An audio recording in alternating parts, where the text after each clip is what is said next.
some task groups. Start over. Okay, so, hey guys, so today we're going to go over some task groups, and there's 3 stages in task groups. There's the warm-up phase, action phase, and closure phase. And we have the agenda here, and we're going to go over the agenda. But before we start, is there anything that you guys would like to identify during today's meeting? No, I don't think it's very good. Okay. Yeah, everything is okay. Particularly in the readings, I think we should do pretty good. Before we kind of get into learning about the warm-up phase and task groups, let's kind of cover what you guys think the purpose of a task group is. So what are you guys' thoughts on the purpose of a task group? Well, according to the readings that we've been doing in class and that we prepared for this, I mean, essentially what we want to do is find, like, we have a goal for a change that we want to make. And that's kind of the point of our task groups, all coming together and using our skills and moving forward and developing how we want to make this change, and then going through the end of the process and finally making the change and evaluating, well, how successful were we with making that specific change. Yeah, so the purpose of task group is to brainstorm together, having people come together and having someone like a facilitator or the leader of the group trying to manage the group and bringing all ideas together, because when people work as a group or when people work in a task group, you achieve more, and things are kind of rapid, so it's not like split into difference. And one good thing about task group is, for example, right now we're in a task group, we have different culture. I'm a Black person, you are white, and we have differences, we have different way of thinking things, we have different way of bringing things into limelight. So it brings about diversity also, and people have to come with their own perspective of things. And not only that, task group also helps to be culturally responsive and sensitive. Mm-hmm. Yeah, that's definitely a great way to put it there. Especially task groups, just kind of like relating it all together and how they all come together to meet a certain goal. And just with kind of like having the members of the group and the facilitators, everyone has their different strengths in a task group. So I think that's really cool, bringing them all together in obtaining the goal that they ultimately want to obtain. So kind of what I mentioned earlier with some task groups, there's 3 phases in it, and then there's the warm-up phase, and then the action and closure phase. But today we're going to focus on the warm-up phase. So just from some of the readings we went over earlier, we're going to go into depth with some questions. But before we start with those questions, let's brainstorm some things that we should do in the warm-up phase, and then some things that we should maybe avoid in the warm-up phase from what you guys believe from the reading in task groups. So what are you guys' thoughts on some things, or 3 things we should do in the warm-up phase? I know based on our readings that we did to prepare, we talked about developing and balancing content and process, who we are with each other, and what's our goal, what do we have to do. So I definitely think that's something important to start with and balance that out so that we're all on the same page and what our goals are. And to add up to what you just said, I also think in the warm-up stage, is the stage where because according to the textbook, we talk about getting acquainted with each other. It's very important, because that fascinated, and that was very intriguing when I was reading it, because there's no way you can start up a task group. There's no way you can sort of think about what your agendas are if you don't get to know the person you're working with. Getting acquainted goes a long way to letting you know the person's perspective about what the detailing of what you're talking about. Mhm. So it was really explicit in the textbook about the getting acquainted with a lot of people. I mean, people in your group.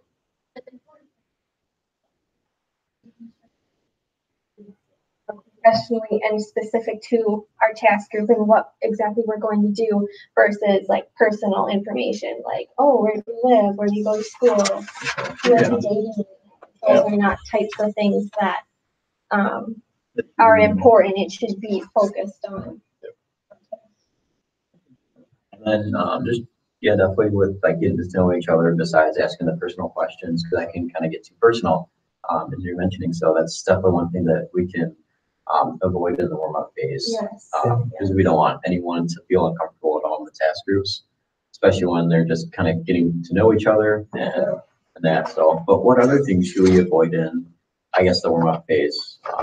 And one thing I thought of was maybe, I guess, like just let's say people should avoid not being respectful, because they should always be respectful Mhm. in a group. So if you're not showing respect, that's something that's will have an effect on some of the members of the group. So that's one thing I thought of. But what are some other thoughts? So things we should avoid. Something that I was thinking about as I was reading was talking about like how making sure it's not just one person who's doing all the talking, that we all have a chance to give our input, because we all do have different strengths and different ideas that we can bring to the table, and making sure that we're analyzing all of them together instead of just, someone being the powerhouse of the group. For sure, really like the way that's put, because you have all these different strengths, and let's say if someone's not talking, you're not able to recognize those strengths. Mm-hmm. So it's like their strengths can accomplish in a task group. It's not going to be shown because it's not out there. And we're also talking about making sure that when you're identifying strengths and you're identifying weaknesses, and you find that like one of your members has like a good strength and they've used it to their advantage, throughout the task group process, like making sure that you're really celebrating those successes, because it makes them more likely to continue and to do it again in the future. Yeah. So.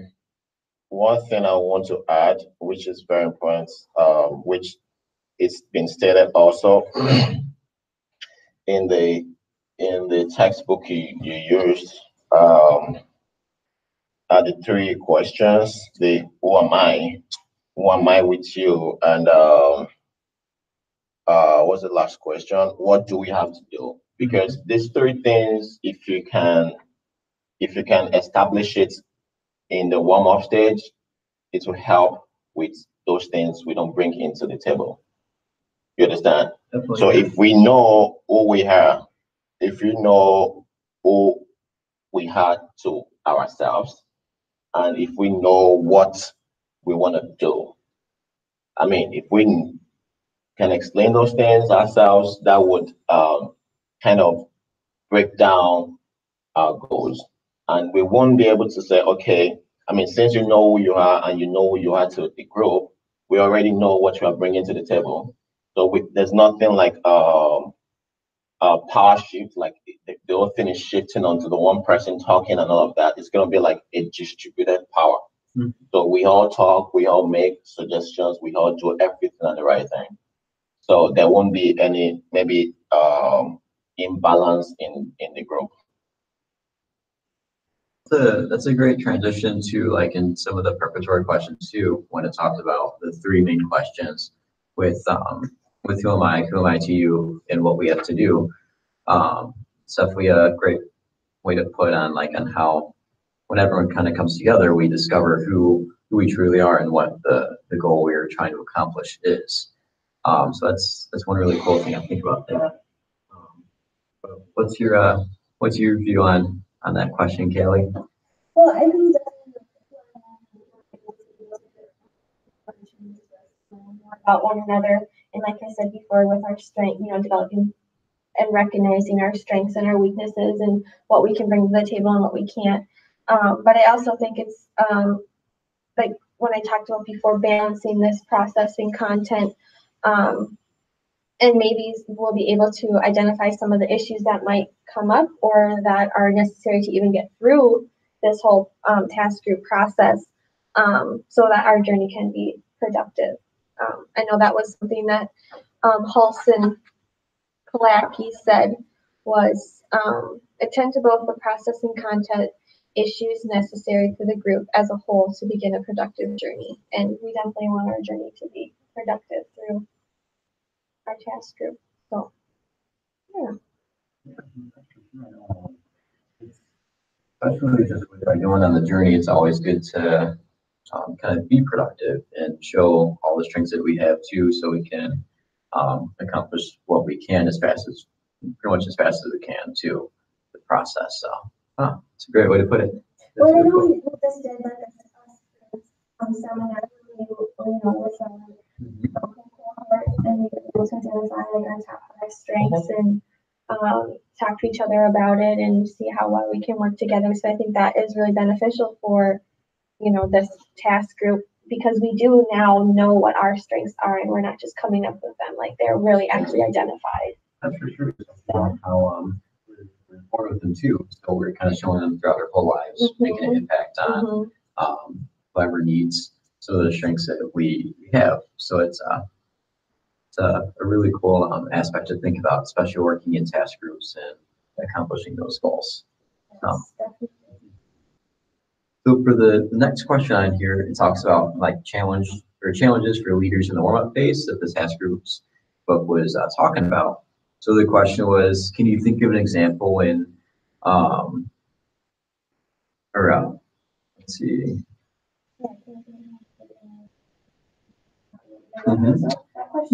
Yeah. So let's talk about that one for a little bit. Typically, introduce yourself, tell us like who you are, where you're from, and a lot of times I've been noticing they ask like the one interesting thing about you, which I don't think is really relevant to the whole task group process and like what our changes, but I think it'd be better to ask a question more like, tell us about one of your strengths, or tell us what you want to bring to the group, or what you hope to accomplish through your time in this task group. I think that would be more effective than what my previous experiences have been. Okay. That's true.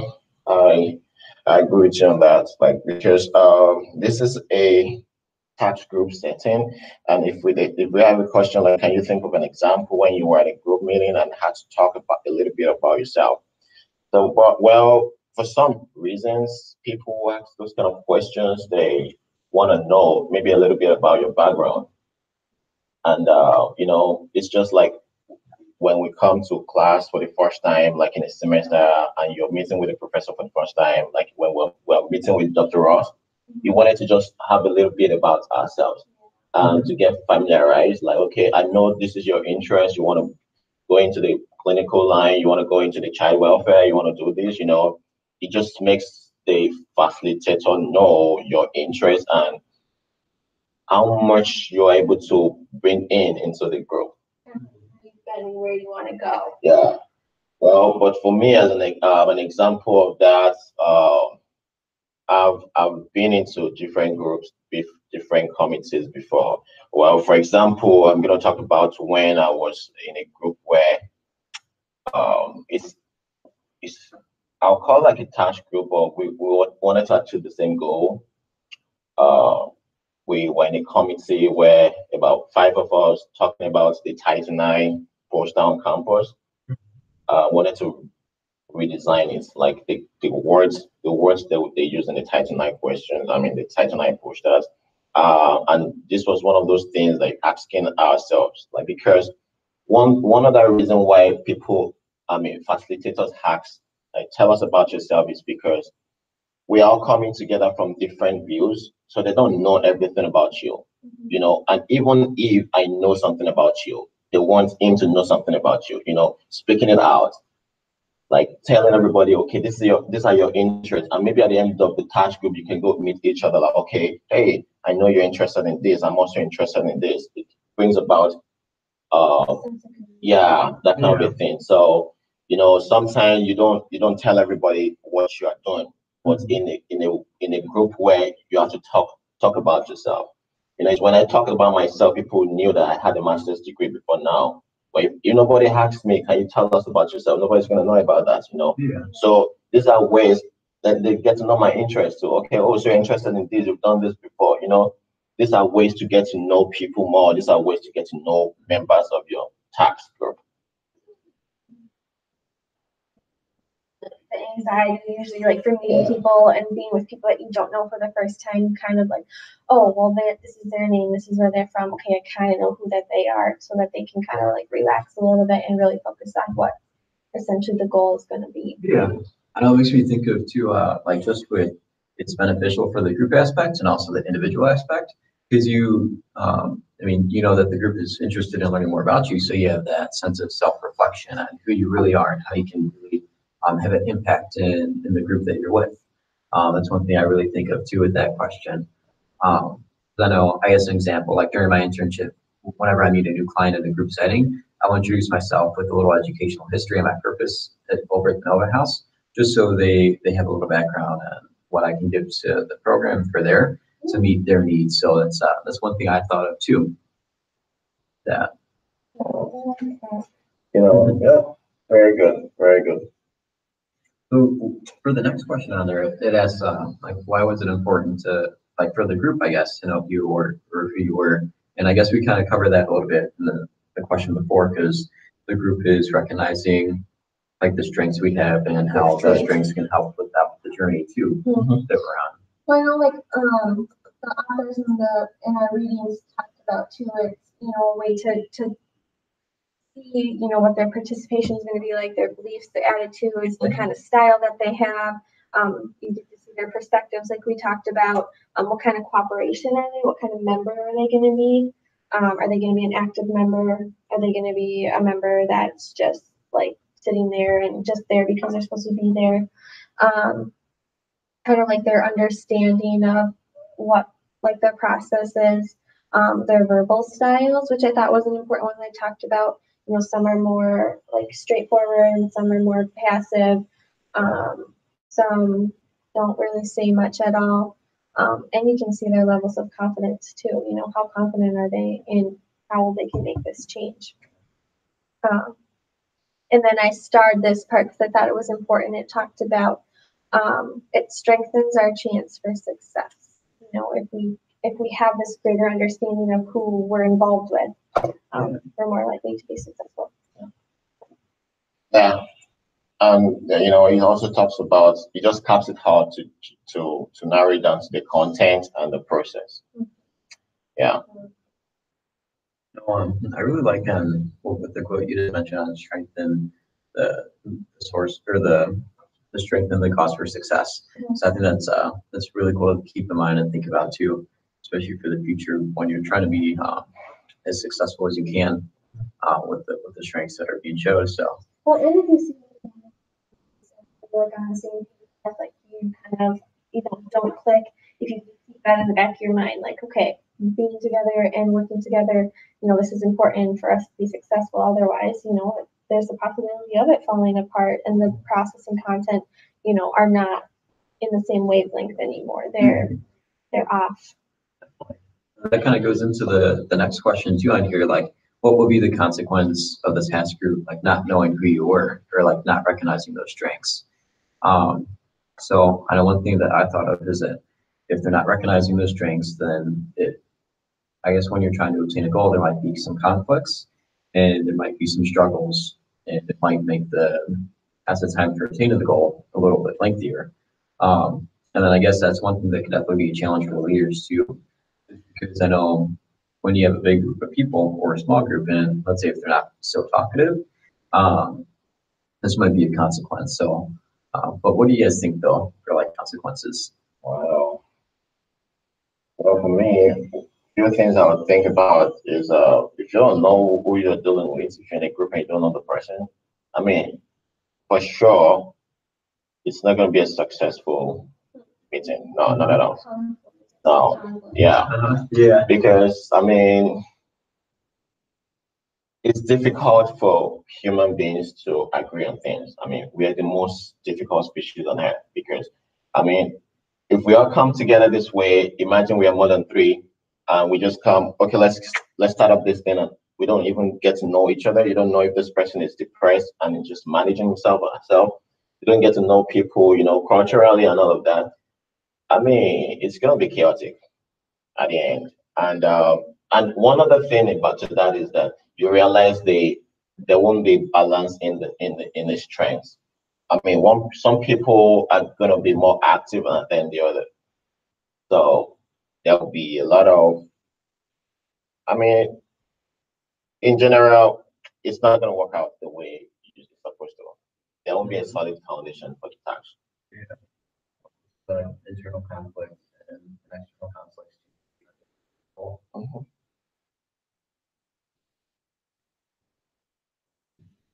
I know for the next question, it kind of talks a little bit more about like challenges for leaders too.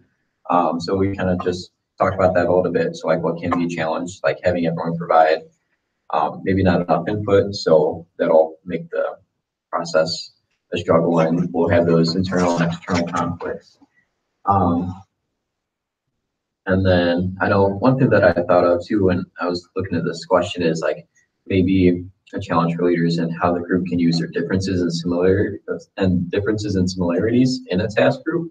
So finding each other's differences and just kind of finding those like external factors, I guess. But what do you guys think though? Well, when I was doing the reading, I was thinking about, he mentioned, the author did about the leader is in charge of shaping a culture that like makes the members believe that like they're going to be productive and that the group is going to be like satisfying to them is the word that he used. Which I think if you have a group of people who don't gel very well together, who are so different and like not as flexible, I can see that being an issue for the leader to try and like make that believable to the people in the group. Like I think about like our cohort, we really do like gel really well together, and lots of our professors say that you guys are a really good group. You guys bring good discussions, but if our cohort wasn't like that, I could see this being like a really difficult program to be in if like we weren't able to just talk with each other and bounce ideas and concerns and vent and whatever. When I think of the cohort, it makes it just kind of like a bigger task group. That's something good that we can provide like extra support when needed. So yeah, I can imagine. If we don't have a Facebook group. If you don't have a Facebook group, it's gonna be a tough semester. I mean, it's gonna be a tough course. We're not gonna be, we don't know anything about each other. We don't vent out your anger. You don't say, "Oh no, right now I just feel like doing this." There are a lot of times I say some things on the Facebook page. Okay, I ask questions and people respond. So I mean, I've been in groups that had not been this coordinated before. I mean, when I was in the gender studies, we were not we don't talk to each other. We don't talk. We just come to class, say hi, hi, and at the end, we see ourselves outside. We just say hi. We don't get along. Even though we have lunch after class. not at all, we don't do anything. Even though we had a Facebook group too, it was not effective. Yeah. So I think one of those things, one of the problems that a leader can also face, or one of the challenges is, not being able to notice that some people might not be paying attention in the group. Like it stated in the textbook, like you might be physically present, but your mind is absent.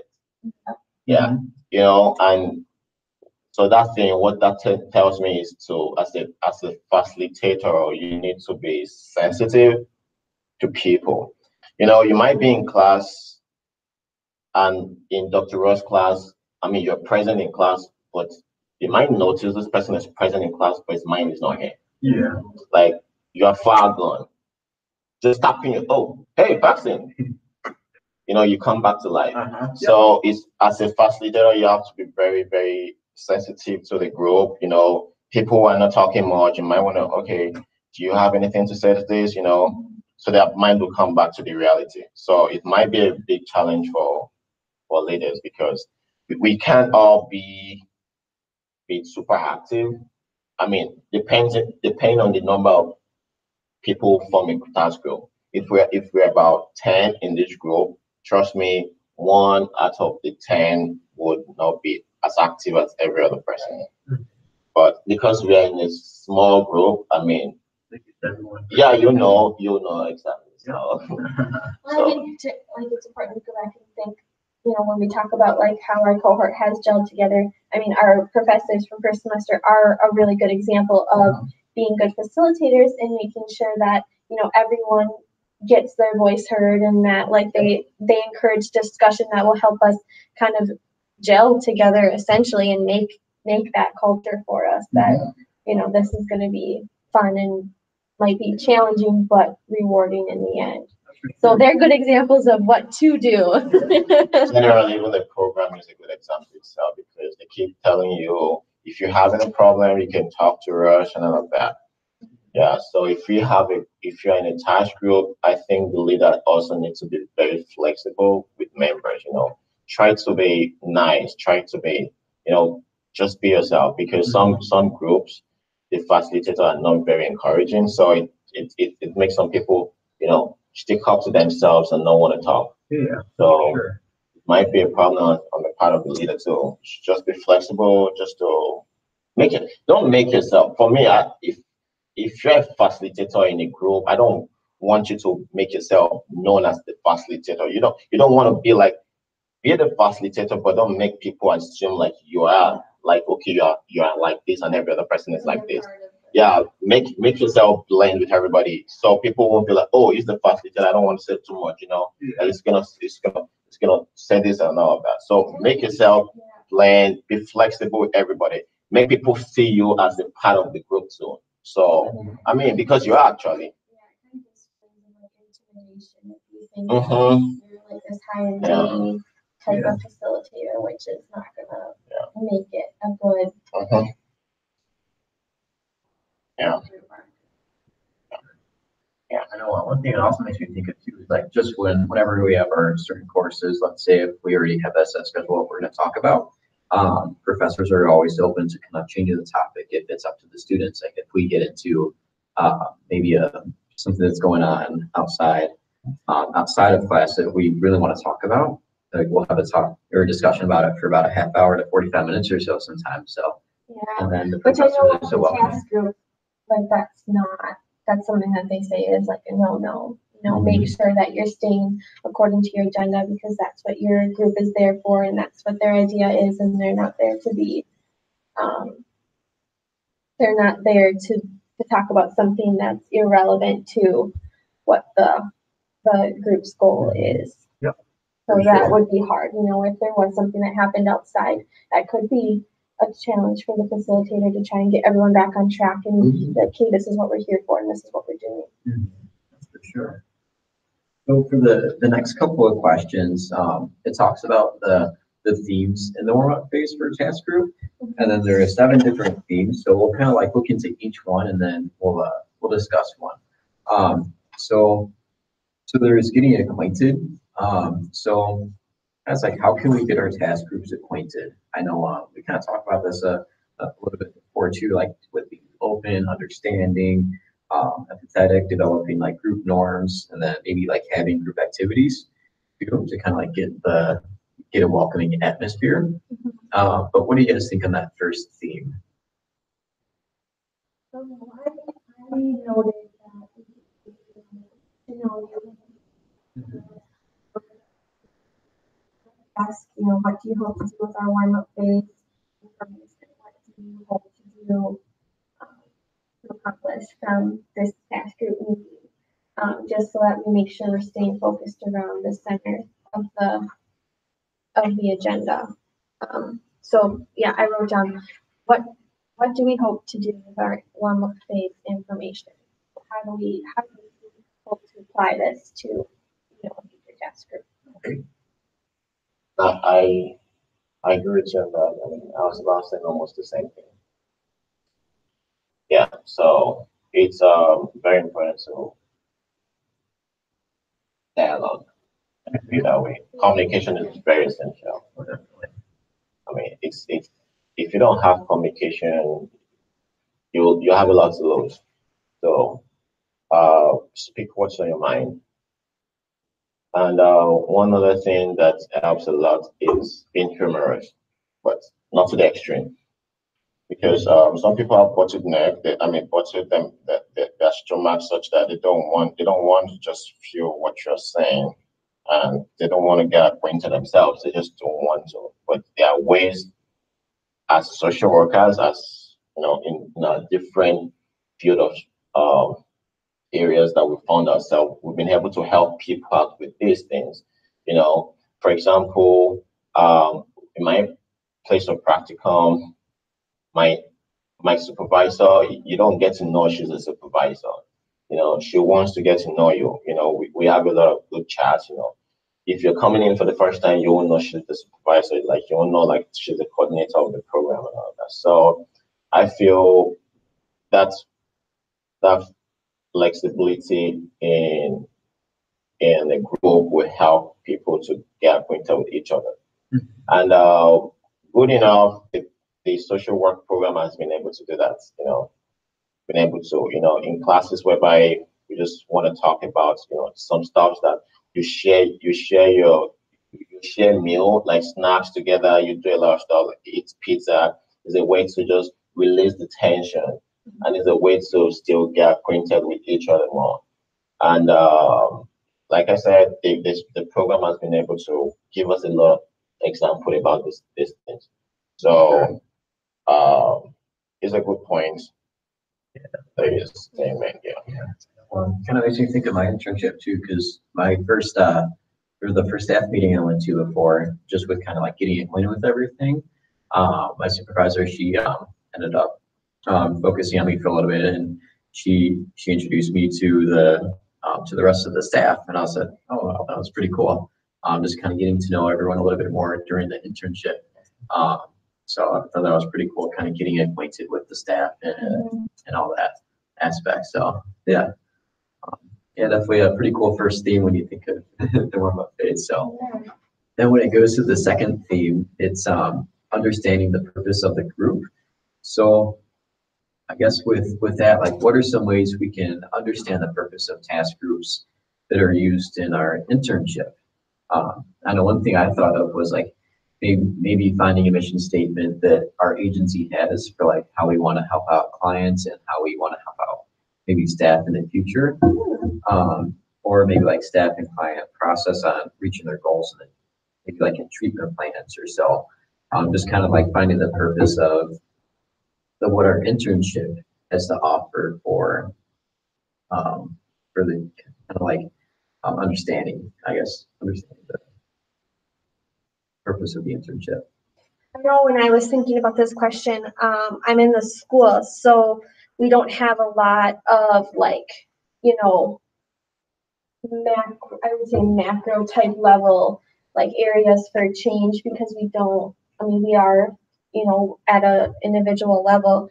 But I was thinking about like, some of these kiddos, like we've got a kiddo who's having a lot of help or needing help with managing their mental health. And we've kind of had the task group, where the social worker, the counselor, the special education teacher, the gen ed teacher, and the principal, trying to develop this plan for getting this kid to, our ultimate goal is residential treatment. So what steps do we need to take? We've already done the diagnostic assessment. Now we need to do the special education assessment. We need a neuropsych assessment. And then from there, how we need to meet with the parents and, say that these are the recommendations that we're receiving, and this is our steps that we need to do to get her so that we can get her the mental health treatment that she needs, because she really does need every day, which we can't give her in the school that we're at.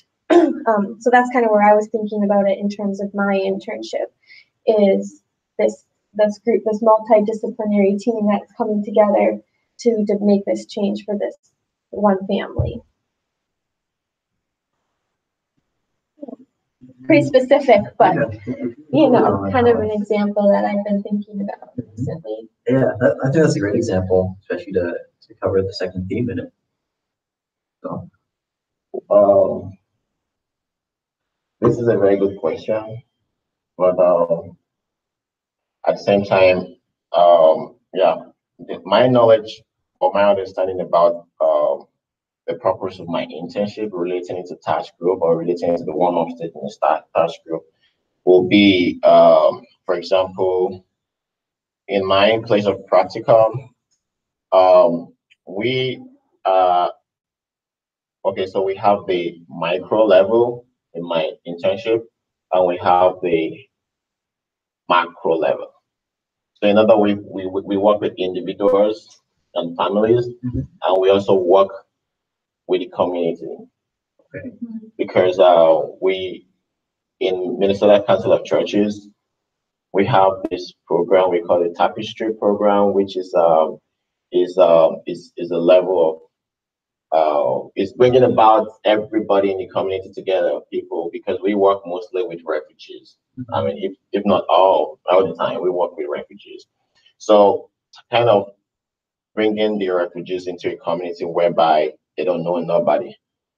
So, but we want to bring everybody to a place whereby we want diversity. We want the refugee community who are the Somalis to mingle with everybody because they have this perspective of racism.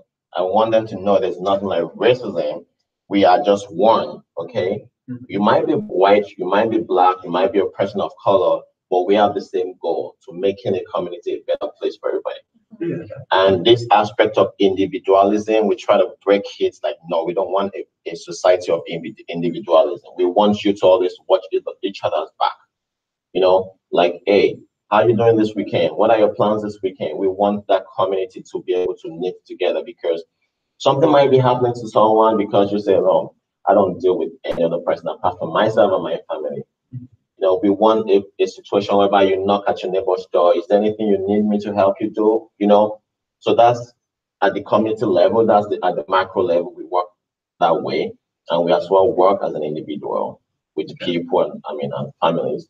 And I feel strongly that this aspect or this role of a facilitator or this role of being in a task group has been able to help because there's no way we bring about these people together. We always have a task group before we can achieve these goals.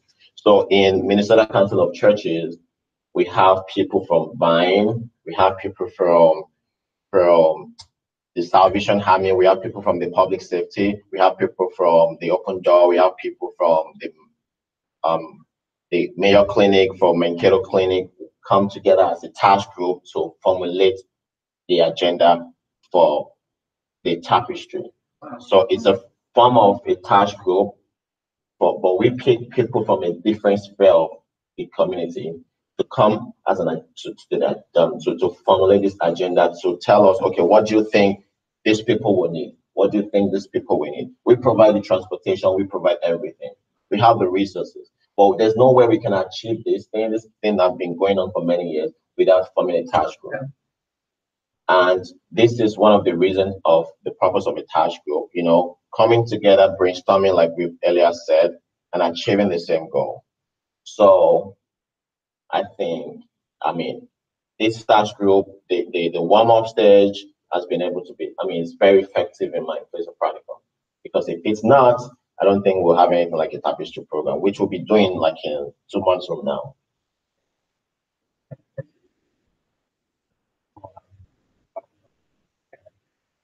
The third process information to the group's purpose for the third theme in the warm-up phase. So for the question with this, and like, in what ways can we figure out like who am I with you means in a task group? I know. So one thing I thought of was, or I put down, with different strengths among group members, it provides opportunities for those strengths to link together to achieve the goal needed to that they're trying to obtain. What are you guys' thoughts on How we might effectively work together and who we are by using our differences and our similarities to develop, how we will effectively work together, because it's also a part of figuring out who we are together. Going back to our conversation about our strengths and our differences. Yep. Like throughout the discussion, it looks like we kind of covered that a little bit. Yeah. Yeah. Do you have any input for that one at all, Silva? Well, I've said it, earlier, Yeah. it has to do just with the content and we have to say who I am, who am I with you, and what do you want to do. It's just talking about the process and the content, and the process is about letting people know who you are and what you have to offer. Because in a task group, you also have to come in with something. You don't come in blank. You have something to come in with. And the flexibility in this is accepting what you have to offer. Even if, one thing as a leader is you don't knock out people's points of view. So for example, as a task group, if we come together, that this is my point of view today. If it's not good enough, I don't just say no, someone else talk, You say, okay, that's a good idea, but can we sit other in this perspective, but don't shut people down. Yeah. So I think it's because if you shut people down, task group won't work out. Then you will not get to hear anything from that person again. So it's a way of knowing the process and coming about the content, which is the most important thing in the task group. What is the content? What is the goal? What do we want to achieve together? The next one was recognizing why member participation is important to the group's work. So I mainly put, for the question with this, it says what happens when group members decide to work by themselves and not with each other, and then how can you enhance group participation? So we kind of discussed this a little bit too earlier with just talking about how if we're not recognizing each other's strengths, and we might not be working well with each other, and there might not be a lot of communication kind of in the group. So it's going to take longer for us to obtain the goal that we need. So our chances of success decrease.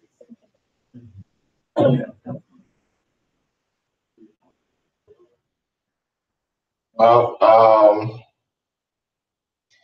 if a group member doesn't, they work as an individual,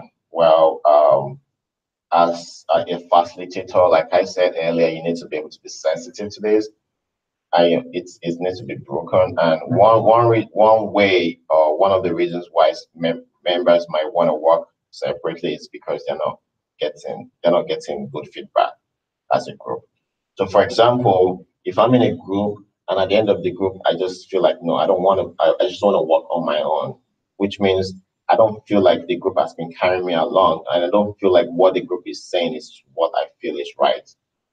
So you need to work as a group such that everyone says what they think they have to say. Everyone pours out their point of view. And the only way to do that is to be very, very, very flexible, is to not act like a facilitator, such that people feel this person is bossy. Because when people want to act by themselves, they feel like, no, this task group is not helpful. I won't say I don't want to be in a Facebook call, because I know it's been effective. It's been very functional. But in a situation where I say I want to pull out of the Facebook court, it means that no, this thing I've not benefited anything from this thing. So if people are saying they want to work as an individual, they've not benefited anything, which means there's a lapses on the part of the group as a whole. And if it's that common, like, no, I don't think I've benefited. When you feel like emptiness inside of you in a group, then something is wrong in the group. So as a facilitator, you need to figure that out. Like I said, some people might be present, but their mind is not here. You also need to figure that out. If that's the case, that kind of a person might be thinking, okay, he's lost in his mind. He might be feeling like, okay, no, this group is not just working out for me, because maybe the input of the person is not being accepted, and they feel like, okay, just do it your way. Then what's the purpose of me being in this group? So the facilitator has a lot of roles to play. but it's not going to be playing it all by himself or by herself alone. They have to still work as a group. I know we have like recognizing why attention to diversity is important to the groups we work. So for the question we have, in what ways can we use our cultural differences as strengths to achieve goals? I know one thing that I put on here, I said people can build off ideas from each other to reach their goals. There we go. So for the question I put, in what ways can we use our cultural differences as strengths to achieve goals? So I put that people can build off ideas from each other um, to reach goals in the future. I know when you have so many different people, you can maybe take one of their ideas and be like, oh, wow, that's very cool. And then you can use that and kind of build off your own. That's a good way. Continue to work towards the same goal. And I think it also helps with our development of content and processing, getting to know who we are together, by being able to recognize those differences that we have, as, you as a man, a white man, you being a black man, and me being a woman, really, to help with that. Yeah, I agree with you. And also, it brings about diversity. And when we talk about diversity, it shows that, what I have from my perspective, from my background, I bring it to the table, I share it with you. For example, during last semester, you told us about you going to Mexico. You brought about what you learned over there down to the table, right? So it's one of those things, learning from each other based on cultural background, based on cultural experiences. So that helps a lot. So, because we can be talking about a topic and I can share that same topic from a different cultural perspective, which we're all learn from. So for the sixth theme, it asks like, what are some, or it's creating guidelines for behavior in a group. So the question there was, what are some group behaviors and norms that should be followed? I know one thing I was mentioning was like no judging, heavy participation, and maybe like taking notes during meetings and being open-minded. So I thought that was one thing that theme kind of addressed. What do you guys is?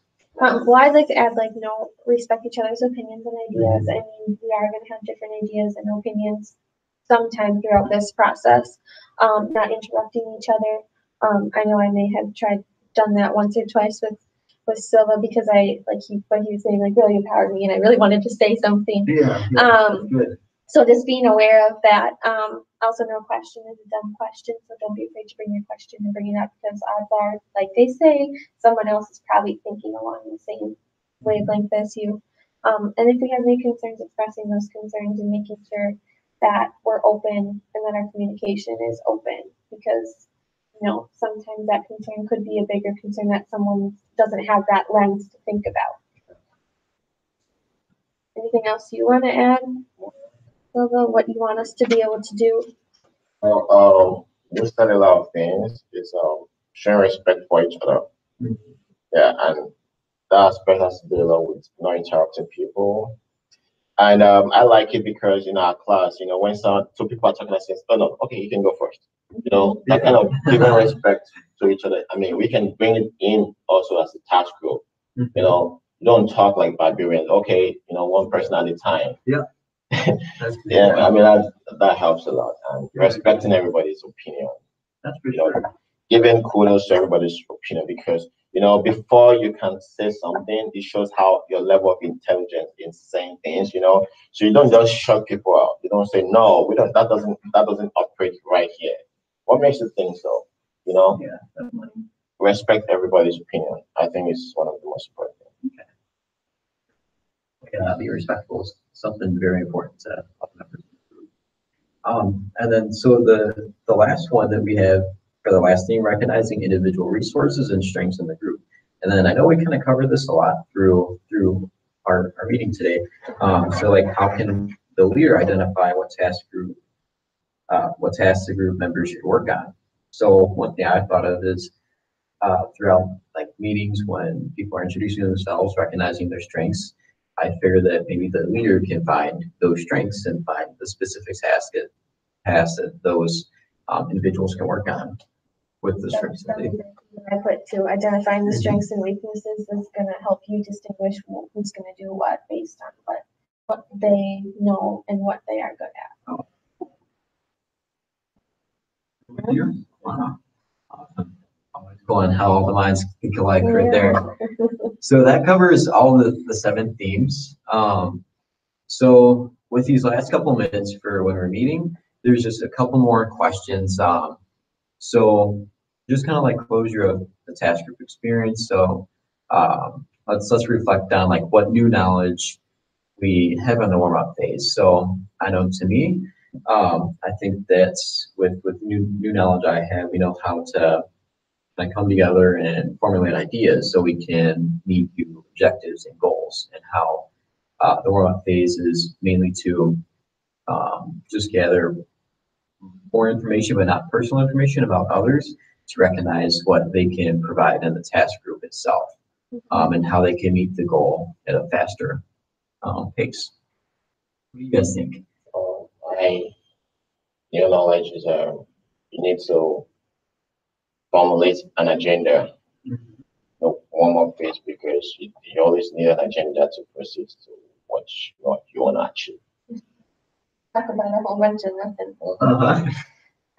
For me, it's been like actually doing it and seeing how the warm-up phase like is put in action, you know, kind of bouncing ideas off of each other and seeing how like actually working together like is important in balancing that process and content. I'm a very like do person, like I want to do it in order to better explain it, and this has definitely been very helpful in that, how like it's important to work together.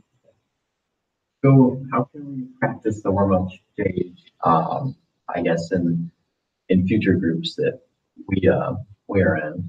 I know one thing that I can do, like let's say if I get a new job in the future with an organization, maybe at a school or maybe in a prison system, just kind of getting to know the staff, and also with the clients I work with. That's one thing I thought I can maybe practice the stage by doing introductions and that kind of stuff.